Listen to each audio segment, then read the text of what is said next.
Hello बच्चों, ज्ञान की नगरी काशी से मेडजी ट्यूटोरियल्स का प्रणाम। मैं विजय पाल लेकर चलता हूं आपको मैथ्स की दुनिया में, जहां पर आप बन सकते हैं भविष्य के इंजीनियर्स, बोर्ड टॉपर्स।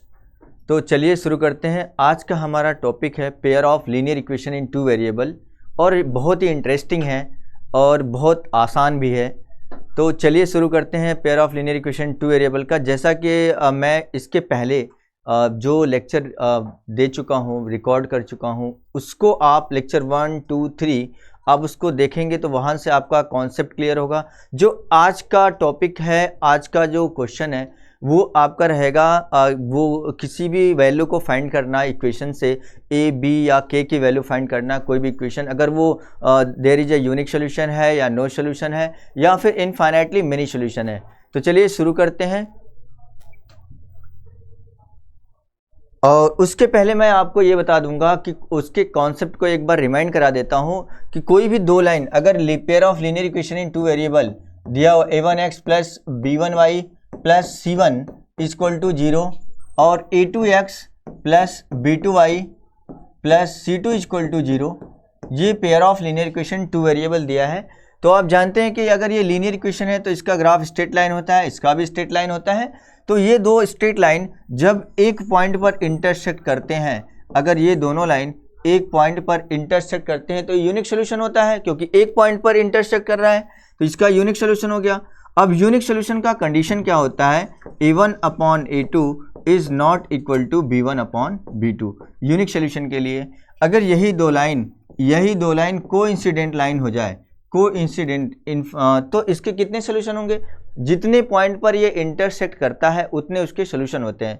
तो अगर ये इनफाइनाइट पॉइंट पर इंटरसेक्ट कर रहा है, आप देख रहे हैं कि इनफाइनाइट पॉइंट पर हर एक पॉइंट पर मिल रहा है, इसका मतलब हुआ कि इसके इनफाइनाइट मेनी सोल्यूशन होंगे।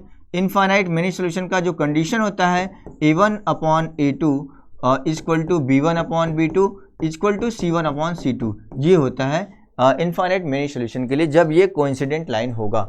अगर यही दो लाइन, तीसरा कंडीशन ये बन सकता है कि ये दोनों लाइन पैरेलल हो जाए, कहीं भी इंटरसेक्ट ना करे, कहीं भी ना मिले, तो ये आपका होता है पैरेलल लाइन हो गया। जब पैरेलल लाइन रहेगा, जब कहीं नहीं मिलेगा, इसका मतलब इसका सोल्यूशन होगा क्या?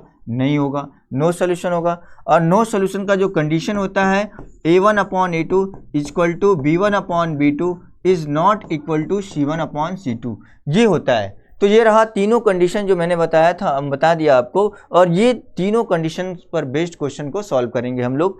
तो चलिए कुछ क्वेश्चन सॉल्व कर लेते हैं। ये रहा क्वेश्चन आपके लिए। Determine whether the system has a unique solution, no solution, infinite many solution, in case of unique solution find it. अब आपको इक्वेशन को देखकर सॉल्व करके ये बताना है कि इसका यूनिक सोल्यूशन होगा या नो सोल्यूशन होगा या इनफाइनाइट मेनी सोल्यूशन होगा।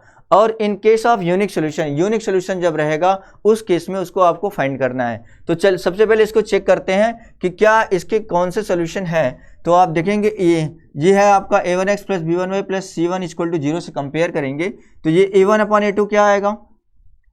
a1 अपॉन a2 क्या आ जाएगा? a1 अपॉन a2 ये आपका 6/9 आ गया। 6/9 3 से काटिए, 3 2 जा 6, 3 3 जा 9, ये आपका आ गया 2/3। और b1 अपॉन b2 क्या आएगा? b1 upon b2 equal to 5 upon 15/2 है, तो इसको हम लोग लिख सकते हैं 5 इंटू 2/15। तो ये कितना आ गया? 2/3 आ गया, 2/3, ये आ गया आपका 2/3। और c1 अपॉन c2 क्या आएगा? c1 अपॉन c2 आएगा आपका 11 अपॉन 21। तो आप देख रहे हैं यहाँ पर जो a1 अपॉन a2 है, a1 upon a2 b1 upon b2 के इक्वल है, लेकिन c1 अपॉन c2 के इक्वल नहीं है। इसका मतलब है आप कह सकते हैं a1 upon a2 equal to b1 upon b2 is not equal to c1 upon c2। तो इस कंडीशन किसके लिए ये कंडीशन होता है? ये कंडीशन नो सोल्यूशन के लिए होता है। इसका मतलब system of equation have no solution, क्योंकि आपका कंडीशन ये सेटिस्फाई कर रहा है, इसका मतलब ये क्या होगा? इसके नो सोल्यूशन होंगे। अब दूसरा चेक कर लेते हैं a1 अपॉन a2। इसका a1 अपॉन a2 देखिए, a1 अपॉन a2 क्या है? 2/6, लोएस्ट टर्म में चेंज करेंगे तो ये 1 हो गया, ये 3 बार में कटेगा, 1/3 हो गया। अब b1 अपॉन b2 क्या आएगा? b1 अपॉन b2 3/5 आएगा। आप यहीं देख लिया आपने कि a1 अपॉन a2 1/3 है और b1 अपॉन b2 ये है 3/5।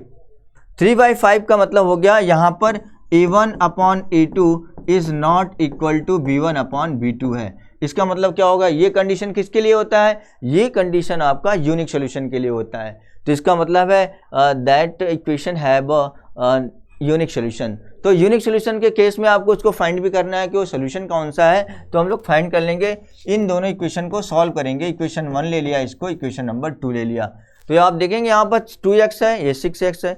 एलिमिनेशन मेथड से सॉल्व करते हैं, बहुत आसान होता है ये।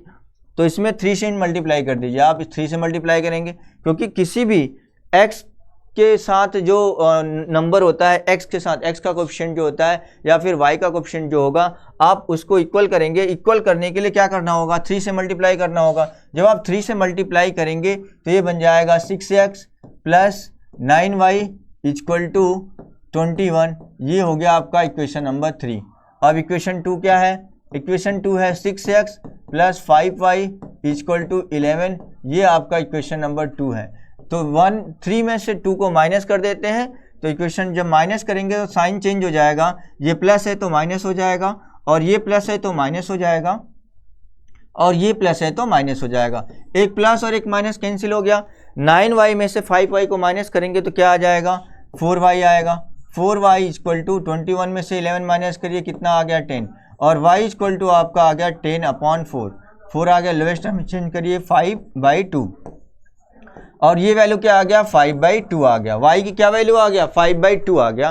और y की वैल्यू जब आ गया तो x की वैल्यू भी फाइंड कर सकते हैं। तो किसी एक इक्वेशन में पुट कर लीजिए, put y equal to 5/2 in equation number 1, in equation 1 में पुट करते हैं। 1 है क्या, 1 है आपका 2x plus 3y, 3 into 5/2 equal to 7 हो जाएगा, और ये हो गया 2x plus 15/2 equal to 7। 2x equal to 7 minus 15/2, जब ये करेंगे आप तो 14 माइनस 15 हो जाएगा। 14 माइनस 15/2 इट मीन्स माइनस 1/2 आ गया, और x की वैल्यू क्या आ जाएगी, x की वैल्यू आ जाएगा माइनस 1/4। क्या आएगा, x की वैल्यू माइनस 1/4 आ जाएगा। इस तरीके से हमने x फाइंड कर लिया, x की वैल्यू माइनस 1/4, और y की वैल्यू क्या 5/2 फाइंड कर लिया। ये क्वेश्चन हो गया। अब इसके बाद कुछ दूसरे क्वेश्चन सॉल्व करते हैं। ये इस क्वेश्चन है, डिटरमाइन के for which the equation has unique solution.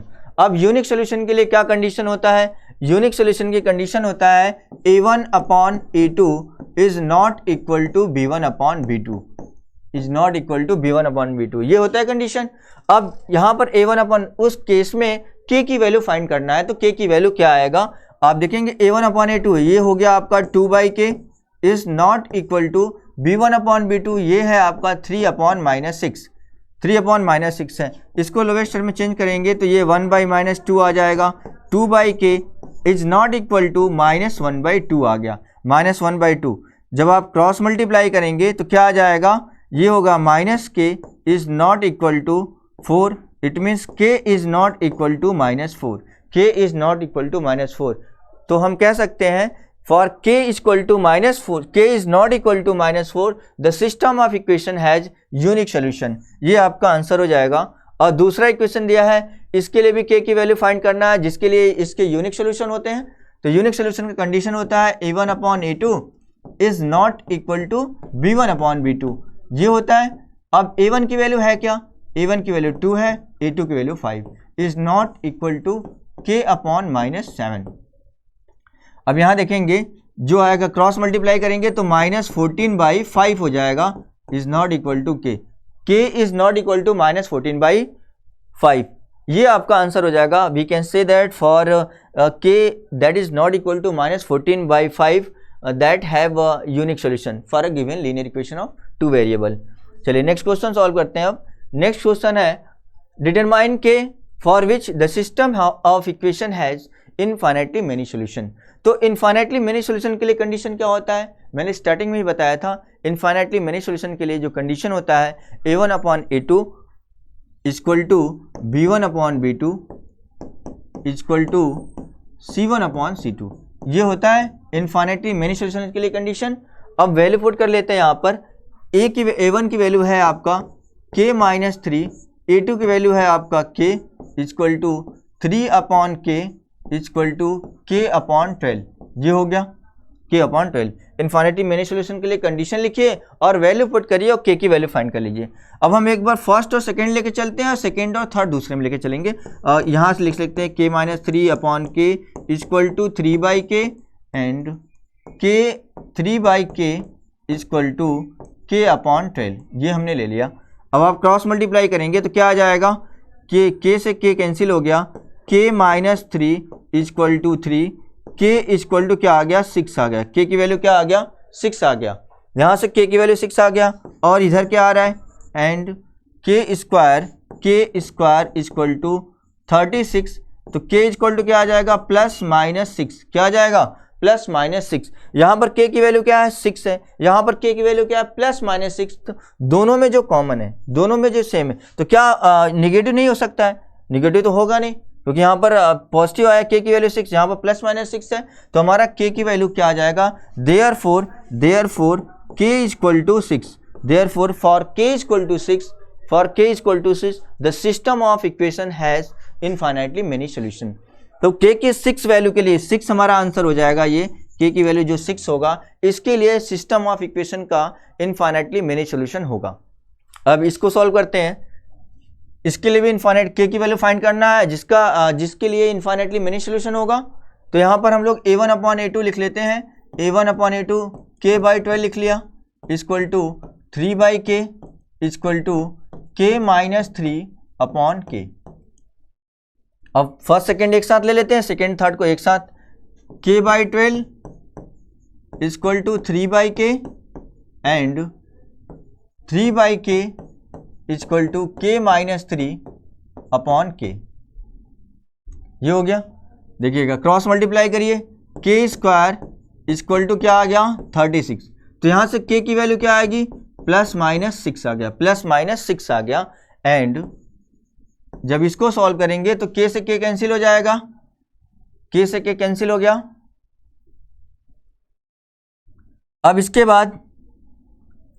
बाद क्या आ जाएगा, अगर आप क्रॉस मल्टीप्लाई कर लेते, क्रॉस मल्टीप्लाई करके करते हैं तो ये 3k equal to k square minus 3k हो गया, माइनस 3k, तो k is equal to plus minus 6 and k square minus 3k equal to 0 हो गया। अब यहाँ से क्या आ जाएगा, k square minus 6k equal to 0, k common ले लेंगे तो क्या आ जाएगा k माइनस 6 इक्वल टू 0, तो k की वैल्यू 0 और k इक्वल टू 6, तो k तो 0 नहीं हो सकता है, क्या k 0 पॉसिबल होगा, क्या k 0 पॉसिबल होगा कि नहीं होगा। अगर k की वैल्यू हम लोग 0 पुट कर देंगे तो ये x के साथ मल्टीप्लाई होकर 0 हो जाएगा, तो 0 नहीं हो सकता है। जब 0 नहीं होगा k की वैल्यू क्या आ जाएगा 6 आ जाएगा, k की वैल्यू 6 यहाँ पर है, यहाँ प्लस माइनस 6 है, तो हम लेंगे क्या, वैल्यू कौन सी होगी, k की वैल्यू हमारा 6 हो जाएगा, क्योंकि इसमें पॉजिटिव वैल्यू है, इसमें भी k की पॉजिटिव वैल्यू है, तो दोनों में k की वैल्यू जो 6 कॉमन है, इसका मतलब हम कह सकते हैं k for k equal to 6 the system of equation has infinitely many solution हो जाएगा। और ऐसे यहाँ भी जो हमने यहाँ कैंसिल किया था इसको आप क्रॉस मल्टीप्लाई करके करेंगे, जब आप क्रॉस मल्टीप्लाई करके करेंगे तो क्या आ जाएगा, ये आपका आ जाएगा k square minus 3k equal to 3k आ जाएगा, यहाँ पर भी k स्क्वायर माइनस 6k आ जाएगा इक्वल टू 0, तो k कॉमन लेंगे, k माइनस 6 आ जाएगा equal to 0, k equal to 0 और k equal to 6, k equal to 0 और k इक्वल टू 6 आ गया। तो यहाँ पर k इक्वल टू 0 और k इक्वल टू 6 का मतलब है क्या 0 पॉसिबल होगा क्या, अगर हम लोग k की वैल्यू 0 ले लेंगे तो यहाँ पर ये भी 0 हो गया, ये भी 0 हो गया, दैट इज नॉट पॉसिबल, तो k इक्वल टू 0 पॉसिबल नहीं है और k की वैल्यू हमारा क्या आ जाएगा 6 आ जाएगा, इसलिए k की वैल्यू 6 हमारा आंसर हो गया। और ऐसे यहाँ भी है, k की वैल्यू क्या हो जाएगा 6, for k equal to 6 the system of equation has infinitely many solution. चलिए नेक्स्ट क्वेश्चन है determine k for which the system has no solution. अब k की किस वैल्यू के लिए इस system of equation has no solution होता है, तो नो सॉल्यूशन के लिए कंडीशन क्या होता है, a1 upon a2 equal to b1 upon b2 is not equal to c1 upon c2, is not equal to c1 upon c2। a1 upon a2 क्या करेंगे 3/k equal to -4/3 is not equal to 7/-5 ये ले लिया हमने। अब first और ये दोनों लेकर चलते हैं, 3/k equal to -4/3 and -4/3 is not equal to, अगर हम इसको ले लें 3/k चलिए इसी को लेकर चलते हैं, इसके लिए जो k की वैल्यू आएगा वो हमारा आंसर हो जाएगा। तो यहाँ पर क्या आ गया, -4k equal to 9, k equal to क्या आ गया, -9/4। k इक्वल टू -9/4 हम कह सकते हैं for k equal to -9/4 the system of equation has no solution. इसके लिए हो गया ये। अब दूसरा देखते हैं, यहाँ से a1/a2 equal to b1/b2 is not equal to c1/c2। Condition लिख लेते हैं इसको, a1/a2 equal to b1/b2 is not equal to c1/c2। तो a1/a2 क्या आ जाएगा, 2/3 equal to -k/2 is not equal to 3/-1, ये ले लिया। तो फर्स्ट सेकंड लेकर चलते हैं, सेकंड थर्ड फिर ले लेंगे। तो ये फर्स्ट सेकंड लेंगे आप, तो 2/3 इक्वल टू -k/2, तो यहाँ से क्या आ जाए, क्रॉस मल्टीप्लाई करेंगे तो -3k इक्वल टू 4 आ गया, और इस तरीके से k इक्वल टू क्या आ जाएगा, -4/3 आ गया। क्या आ जाएगा, -4/3। तो k की वैल्यू क्या आ गया, -4/3 for k equal to -4/3 the system of equation has no solution. I hope आज का जो लेक्चर है आपको अच्छी तरह समझ आया होगा। Thank you so much everyone.